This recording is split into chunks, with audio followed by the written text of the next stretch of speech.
Bonjour à toutes et à tous, on m'appelle Steven. Je commence cette vidéo avec un petit point au cœur parce que je sais qu'on va réagir ici au trailer de Black Panther Wakanda Forever et depuis il y a forcément eu la disparition de Chadwick Boseman avec tout un changement qui aura lieu dans le MCU avec la reprise de son rôle de Black Panther.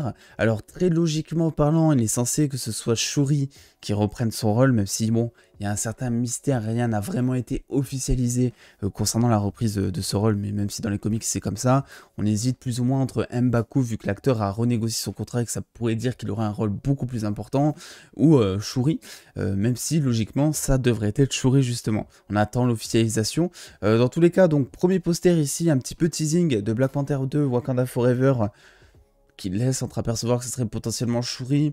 On avait vu une image aussi de dos que vous avez partagée dans la vidéo précédente qui récap toutes les grosses annonces qui ont été faites durant le San Diego Comic Con, où on voyait Black Panther de dos dans ce deuxième film, et où au niveau de la carrure ça collait plus à Shuri qu'à M'Baku. Je sais même pas si ça collait à Shuri, mais ça collait pas trop à M'Baku, parce qu'Mbaku, voilà, c'est un combo exceptionnel, quoi. T'as pas envie de le chercher, le mec, c'est un muscle sur pattes. Donc, voilà, ça c'était pour le petit mot. Alors, je vais pas vous le cacher, d'habitude avant de commencer un trailer, la coutume, vous savez, est de dire quelles sont nos attentes. Et c'est vrai que pour ce trailer, je sais pas vraiment à quoi m'attendre. Je sais pas si ils vont suivre cet hommage qu'ils ont teasé, parce que les acteurs l'ont dit, en fait, plusieurs même, que ce film allait être un hommage à Chadwick Boseman, qu'ils allaient bien respecter tout ça. Est-ce que du coup ce trailer va suivre dans cette lignée, ou est-ce qu'ils vont laisser le côté hommage un petit peu de côté, même si selon moi ça me paraît très compliqué pour être honnête, et qu'ils vont beaucoup plus être en mode reveal, sur notamment les Atlantes, sur pourquoi pas Namor, que l'on sait maintenant officiel vu qu'il est monté sur scène, etc. l'acteur. Donc je sais pas trop. Ce que je vous propose c'est qu'on regarde tous ensemble, et qu'on débriefe ensuite, et qu'on fasse peut-être une petite analyse. Si jamais on a envie, on fera une petite analyse. Bref, bah écoutez, tout est bon, tout est en place. C'est parti. Ouais, ok.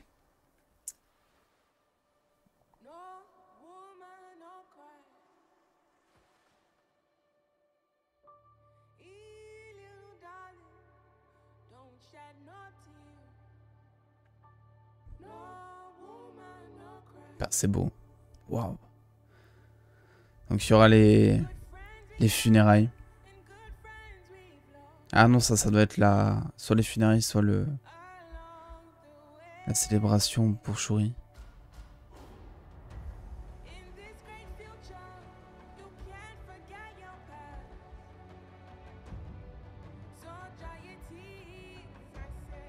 La mort.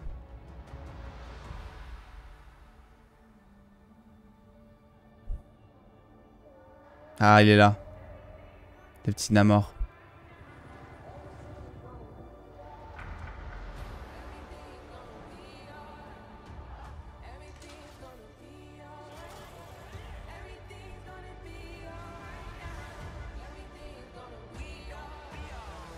Ah, Ironheart.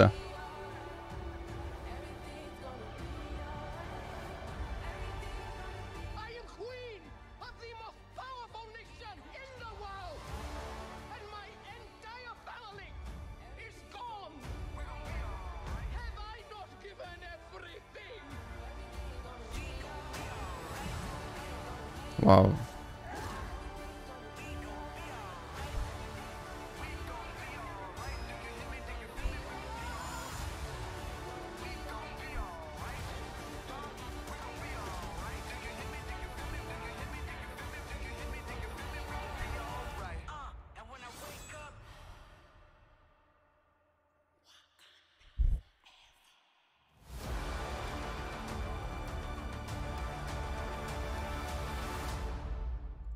Ok, bah écoutez, je vous avoue que j'ai pas entièrement profité du trailer parce que la musique dès le départ m'a mis dans un mood où j'ai eu un peu je sais pas si ça s'est vu, mais j'ai eu un peu les larmes aux yeux malheureusement en fait. En plus c'est dommage parce qu'il est super cool ce trailer et c'est cool aussi parce qu'ils en font pas trop des caisses avec. Je veux dire, ils auraient pu directement tomber dans la facilité et ça en est une clairement de centrer à fond le trailer sur l'émotion, sur la mort de Chadwick Boseman pour attraper les fans en fait. Et franchement, c'est fait, mais je trouve à merveille. Il n'y a pas de dialogue, t'as juste la plupart du temps de la musique avec le petit Wakanda Forever à la fin qui est lâché. Et t'as plein de plans qui sont mais incroyable, vraiment. T'as toujours cet esprit, voilà, déjà ce plan, cette représentation donc de toutes les coutumes du Wakanda entre, bah, vous voyez, la flore et les buildings, c'est trop beau. Franchement, ce plan-là, je le trouve magnifique. Les costumes sont magnifiques comme toujours.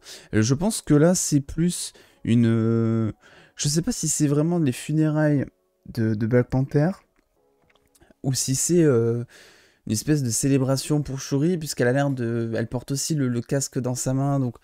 Moi, je vois plus ça, je vois plus ça comme des funérailles, mais ça peut tout aussi être finalement une célébration, on dira, pour son nouveau rôle de Black Panther, ou sa montée au trône, ou je sais pas. Alors, Okoye, qui sera de retour de plus en plus importante, etc. aussi. Qu'est-ce qu'on peut... Alors, le petit Namor aussi, on l'a... Et je suis content, parce que Namor, je pensais qu'on le verrait pas tant que ça. Ouais, voilà, il y a des plans, vous voyez, qui foutent un peu les frissons quand même, on va pas se le cacher. Donc voilà, Namor qui un mélange entre les humains et les Atlantes, hein, je crois, de mémoire. Bah, un peu comme Aquaman au final. Donc là, on a un costume de Namor qui avait été leak, un costume plus, on va dire, c'est célébration, ouais, on peut dire ça comme ça, plus dans sa coutume d'Atlante. Alors ça sera pas son costume définitif, mais voilà. Alors il y a quelque chose qui, c'est un truc qui m'est venu en tête. Vous savez que la comparaison avec ce personnage est faite entre lui et Aquaman, et ça va aussi se jouer notamment sur la mise en scène, puisque Aquaman, il y avait vraiment tout un marketing autour des effets spéciaux qui était pourtant super bien fait, hein. Comme quoi tu voyais les cheveux qui volaient un peu dans l'eau et tout, quelque chose qui est compliqué à faire, que ce soit en jeu vidéo, en CGI et tout. Je pense que là ça va être pareil. Bon là il a pas de cheveux, donc c'est aussi l'avantage, c'est que Tenoch Huerta, si je le dis bien, j'arrive jamais à prononcer correctement son nom, n'a pas les cheveux longs. Donc déjà c'est peut-être un peu plus simple à mettre en full CGI que Jason Momoa et sa longue chevelure de Tarzan, par exemple. Mais donc Namor qui n'est pas, voilà, qui n'est pas teasé comme un méchant ici, qui n'est pas teasé non plus pour un gentil. Tu laisses assez bien le rôle. Alors là j'imagine que ça doit être pour aller chercher je sais pas, du vibranium par exemple. Je vois le gouvernement, je vois des gens qui descendent. Je me dis qu'il y a du vibranium à aller chercher du côté de chez les Atlantes. Alors il n'y a pas de rapport pour l'instant avec les Célestes qui ont traversé la moitié de l'océan Pacifique et qui ont donc peut-être contrarié Namor par exemple. Ce plan-là est magnifique aussi. Et je pense en fait c'est là où je vous disais que c'est peut-être un truc par rapport au fait que Shuri devienne la nouvelle Black Panther. C'est que là elle est habillée pareil en blanc, pareil que tout à l'heure. Et au final, on voit qu'il y a vraiment un trône derrière elle, comme si elle traversait une épreuve et tout. Genre c'est koh. Donc voilà, premier visuel sur Riri Williams, alias Ironheart. Waouh, j'ai très très hâte. J'ai très très hâte de voir ce que ça va donner. Voilà, bon, t'en montre pas trop. Voilà, donc Namor qui est ici. Qui franchement, bon alors c'est de dos, hein, je peux pas vous donner un avis super complet sur, sur un dorsal, quoi, tu vois. Mais au niveau costume, ça a l'air de plutôt bien rendre. Bon, ça va un petit peu leak aussi, mais on reste sur quelque chose de très Maya, au final, avec notamment les gens qui sont derrière. Il n'a pas la peau bleue, ce qui est plutôt une bonne représentation aussi de ses origines dans les comics par rapport aux autres Atlantes. Il a les petites oreilles pointues. Non, franchement, ça envoie du très lourd. Pareil, moi, ce qui m'a vraiment marqué durant tout ce trailer, c'est vraiment en fait toute la direction artistique.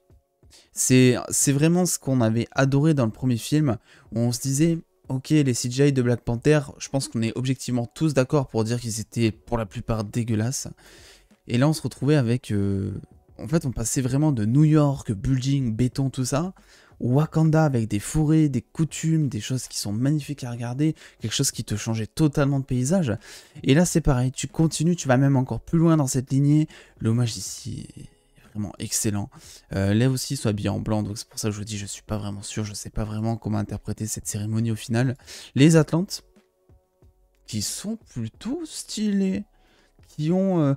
j'aime bien ce truc. Alors je pense que c'est pour ça cette espèce de masque qu'ils ont très certainement pour pouvoir respirer en surface. Puisque de base c'est un peuple qui habite sous l'eau. Donc j'imagine que peut-être ils peuvent pas vraiment respirer à la surface. Bah, comme dans Aquaman où ils sont obligés de créer une bulle d'air ou des trucs comme ça par exemple. C'est plutôt bien adapté si c'est vraiment un petit masque qui est laissé comme ça. Et c'est d'ailleurs très stylé. Donc on a l'agent de retour, Ironheart qui crée son premier... qui va créer son armure. D'ailleurs, on a une petite référence là à Tony Stark. Hein. Je pense qu'on peut dire que c'est une référence à Tony Stark. Tu vois, le fait d'être tout transpirant dans un décor en plus de grotte, de taper avec un marteau sur un bout de métal et ça va donner un truc par rapport à ton armure. C'est clairement une référence à Iron Man 1 là-dessus. Donc c'est cool. Voilà, donc Namor qui bouge pas. M'Baku qui va vouloir se battre contre Namor. Je crois que Namor est ici, M'Baku qui arrive et qui va en finir. Peut-être une nouvelle guerre de tribus, apparemment. Mais non, le costume, voilà, je revois un petit peu par-ci par-là. Bon, alors je suis pas très fan peut-être du short qui fait pour le coup très maillot de bain. De loin en tout cas, il faut attendre de voir comment ça va rendre de près. Mais écoutez, c'est plutôt intéressant. Et qu'est-ce qu'on peut dire d'autre? La salle du trône, pareil. Okoye, toujours aussi incroyable. On va toujours avoir des scènes de combat un petit peu en mode rural, comme on avait eu dans le premier film de nuit en plus. Voilà. Qu'est-ce qu'on peut dire d'autre? Là, Okoye va se battre contre le gouvernement. J'ai l'impression qu'ils sont au Wakanda. Donc ce que je vous dis, je pense que le gouvernement a pris connaissance du Wakanda. Enfin, plus connaissance, parce que bon, dans Civil War, on avait déjà connaissance du Wakanda, mais que, je sais pas, peut-être que le gouvernement va essayer de forcer le Wakanda à rentrer dans les troupes, genre à dépendre du gouvernement américain par exemple, alors qu'avant ils étaient indépendants ou presque, notamment pour les ressources du vibranium en fait. C'est-à-dire que le gouvernement va se dire, attends, mais avec le vibranium on peut faire plein de choses, venez, on essaie d'exploiter le Wakanda, de les rallier à notre cause pour pouvoir taxer le vibranium ou l'utiliser pour nos armements. Et je pense que c'est peut-être ça qui va se passer. Et donc ça serait une espèce de Civil War numéro 2 au final, parce que de gouvernement contre gentil, et le gouvernement serait vu comme des méchants, entre guillemets. Putain, mais attendez, mais j'avais pas vu du tout cette scène, elle est incroyable. Elle est vraiment très très belle cette scène. Ok. Et ensuite, qu'est-ce qu'on a? Ouais, il y a vraiment la guerre Atlante-Wakanda, ok. Et Okoye, Shuri potentiellement, nouveau costume, teasé de Black Panther avec beaucoup plus de doré, des petites trucs bleus aussi dans le dos. Voilà, là où avant on était beaucoup plus sur des prédominances de noir et de violet. Donc, et là contre, alors ça semble pas être Namor en face, je pense pas.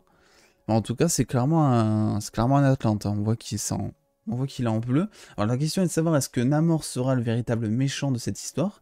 Est-ce que ce sera le gouvernement au final? On se rendra compte que les deux vont s'allier pour combattre le gouvernement. Est-ce qu'il y aura un plus grand méchant que ça? Il y a certaines rumeurs qui parlent de Docteur Doom, voilà. Des choses qui sont un peu possibles. Et alors là, juste qu'on réécoute ça, parce que moi je trouve ça incroyable.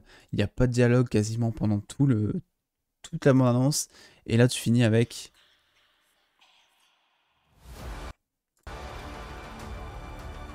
Et là, ça te fout les frissons.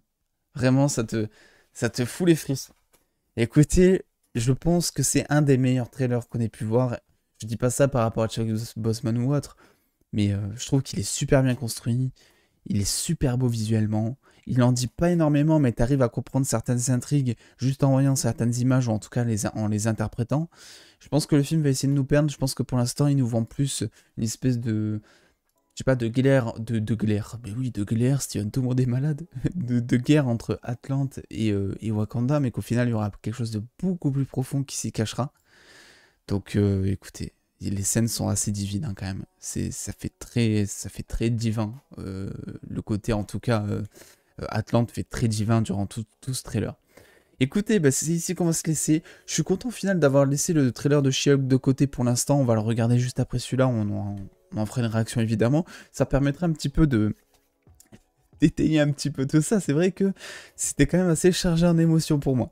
Écoutez, dites-moi ce que vous pensez de ce trailer. Je pense que bon, il n'y a pas grand chose à dire. Je sais pas si vous hype forcément. C'est aussi la question.